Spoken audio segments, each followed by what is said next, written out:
दुर्गा सप्तशती का पहला अध्याय भगवान विष्णु की कथा से आरंभ होता है।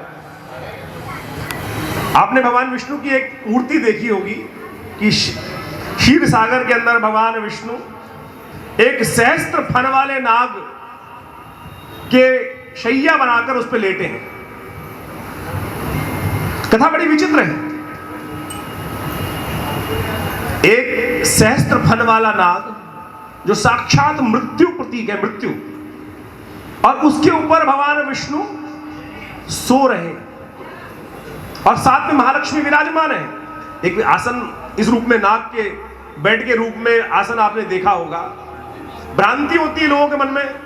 कोई विधर्मी आपसे पूछ ले कि ऐसा कभी हो सकता है कि सांप का जिसका बिस्तर हो उस पर नींद आ जाए, तो प्रथम अध्याय जो भगवती दुर्गा सप्तशती का है वो इसी के ऊपर है। कहा जाता है, कथा आरंभ होती है बड़ी विचित्र रूप से। मेरी और आपकी कथा ही है वो।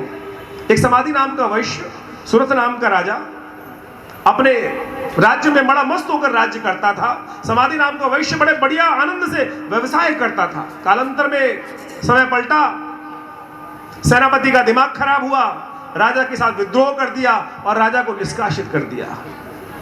और उधर सुरत नाम का राजा को साथ निष्कासित कर दिया गया। समाधि नाम के वैश्य के बच्चों का दिमाग पलटा और बाबा को घर से बाहर निकाल दिया। दोनों के दोनों भटकते हुए। ये समाज की व्यवस्था है, आज नहीं। कथा कितनी पुरानी, अनादिकाल की। मार्कंडेय ऋषि ने इस कथा का वर्णन किया।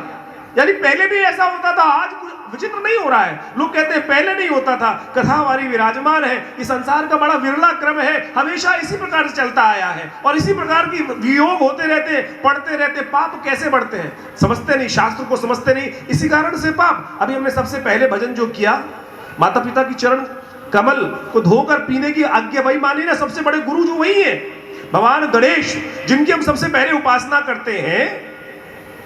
वो क्या है, कैसे गणेश बने? माता पिता की चरण। कहा गया कि भाई दोनों के मन में भाव आया कि मेरा विवाह हो जाए। सबका विवाह हो रहा है, हम दोनों का विवाह नहीं हो रहा। गणेश और कार्तिक के मन में भाव विश्वास हुआ। कथा आपने सुनी होगी। अभी कुछ दिन पहले मैं एक टीवी डिबेट पे था जिसमें बड़ा बवाल पूरे विश्व में मचा हुआ है। उसके ऊपर एक बवाल हुआ, यहीं से इसी कथा से वहां झगड़ा आरंभ हुआ। मैं पहुंचा वहां पे तो एक बड़े उद्यमी लोग व्यक्ति है, उन्होंने कहा कि मैं एक व्यक्ति की कथा से बड़ा प्रसन्न हूं कि बड़ी सत्य दिखाई देती है कि हमारी कथाएं तो झूठ है। मैंने कहा क्या हो गया?